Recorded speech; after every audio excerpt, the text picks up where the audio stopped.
Hi friends, thank you for joining me. My name is Jenny. This is At Home with Jenny. Thank you for coming to my channel.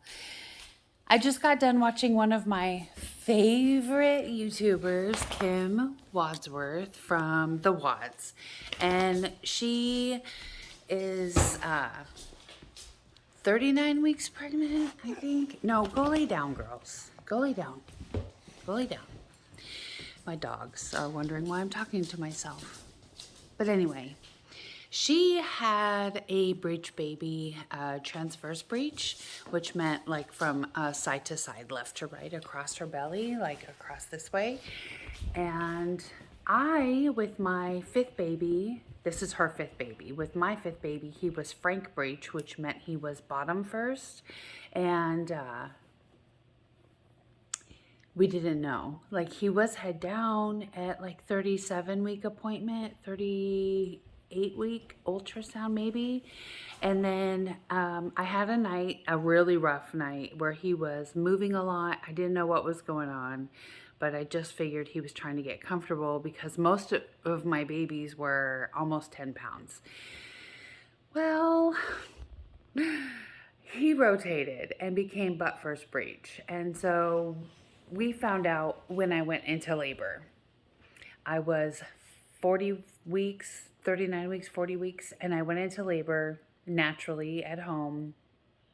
I labored for a while, went into the hospital, and they panicked because he was not head down and I was active labor. And so they stopped my labor. They took me into the OR, prepped me for an emergency C-section to do the external cephalic version. It's not a version, it's just a version. I looked it up to make sure I was pronouncing it correctly because it's been 19 years. 19 years this happened ago. 19 years ago this happened. So they prepped me for an emergency C-section. I had a block from like here down so I wouldn't feel anything. I couldn't feel my heart beating anymore. I couldn't feel the air in my lungs. I was panicked. Nobody told me about any of this. And I'm gonna, hold on a second. Okay, don't mind the background. I had to change locations. I had to get my selfie stick because I was too shaky. I've had my, well, half of a cup of coffee this morning. So anyway, they had me on the table, strapped down. My arms were way out to my side and they were strapped down on these like bars to keep my arms out of the way. And so once they had me strapped down, they gave me the medication where I couldn't breathe, or I thought I couldn't breathe. Honestly, I swear to Pete, I was freaking out. In my mind, I'm going, okay, Jenny, you're crying, you're hollering, you're screaming. I was loud. And I just could not calm down. I was so scared. I couldn't feel my breath. I couldn't feel my heartbeat. Everything was still inside of me. And I just panicked. I honestly thought I was going to die. And my husband was right there. And this was only his second baby. So 3 huge men came in. I don't know if they were nurses or doctors, but they came in. They started pushing on my belly, pushing like this, pulling like this, rotating the baby, and they were successful. It took about 10 minutes. It did not hurt. It felt very weird. And I was like making sounds like, oh. But it didn't hurt. It just felt strange. They got him to turn. They were successful. I was in active labor and they were able to do an external cephalic version and rotate my baby all the way around from frank breech to normal position, head down in my pelvis. So then they restarted my labor with Pitocin because they had to stop it chemically with medicine. And so they had to restart my labor, and it didn't take long, maybe an hour and a half. And we were in the labor room. It was my room. It was labor and delivery room where I was going to recover and everything. So my family was there. My mom was there. My husband was there. We were talking. I'm pretty sure it was late. It was kind of dark in my room.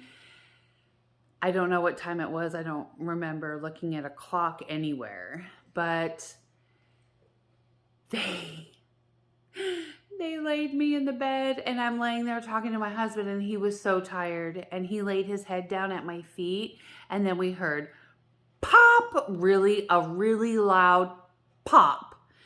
And all of a sudden there was a huge gush of fluid, and it just came gushing down the bed, and my husband jumped up and jumped back so fast.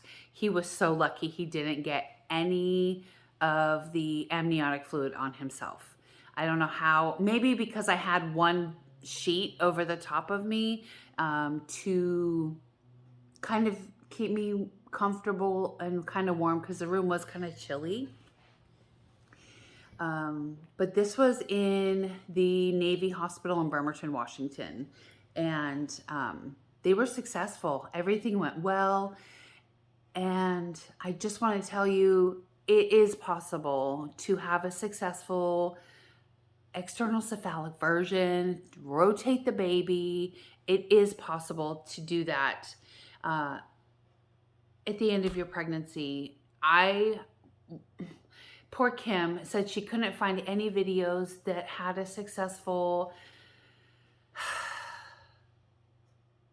procedure. And I just want to let you know, it is possible. It can happen. I had it done with my 5th baby. He was, kind of a bit, he was a little over 7 pounds. He was a good sized baby, but he was my 5th baby. So my labor wasn't difficult with him at all. I had a wonderful doctor. Dr. Castro was amazing. And when Justin, I already had an infant / toddler, because they were only like 17 months apart.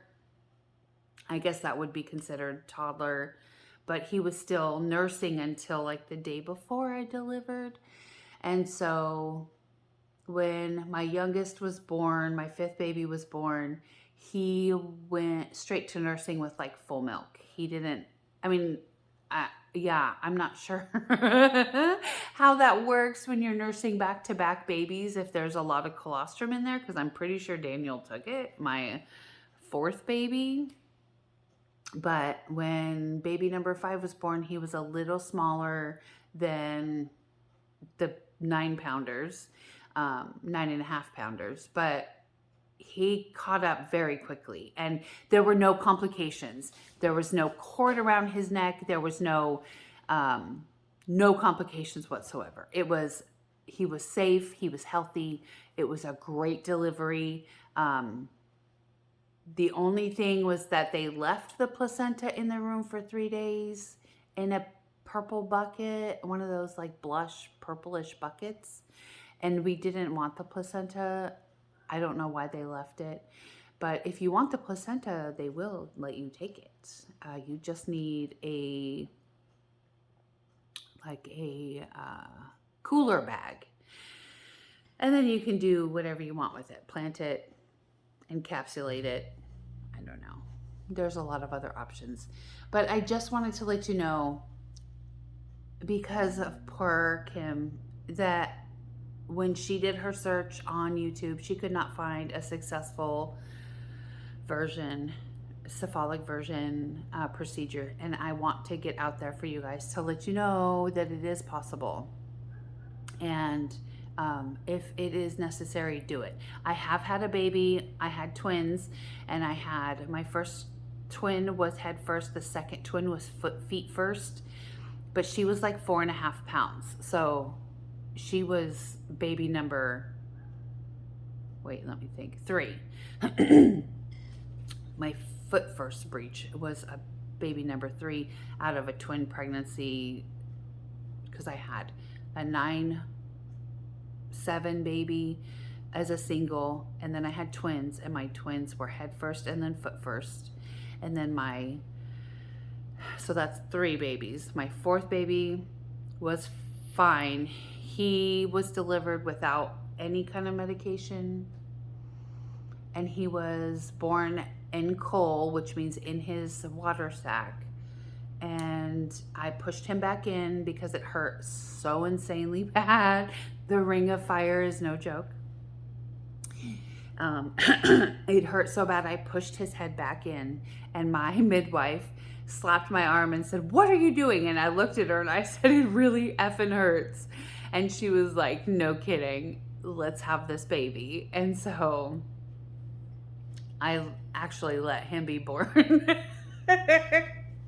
I didn't want to do that. I did not want to do it without medication. What is going on with my hair here? I tried to wear it curly yesterday and it's not cooperating. Good grief. It looks terrible. Don't worry about my hair. We're talking about the story, the birth story, the cephalic version story. It can happen. It can be successful, and you can have a healthy baby. Please don't worry about it. I mean, things can go wrong, but they are prepared. They are well practiced in this. They know what they're doing. They would not do it if they didn't know, and they would just do an emergency C-section or a C-section. Unplanned. If your baby was like my 5th baby and was suddenly butt first on his own. So anyway, that is my birth story with my 5th baby. I just want to put out there, you guys, it's not that bad. Don't let them scare you, okay? If you have any comments or questions, just leave them in the comment section and I will get back to you. Take care, you guys. I love you all.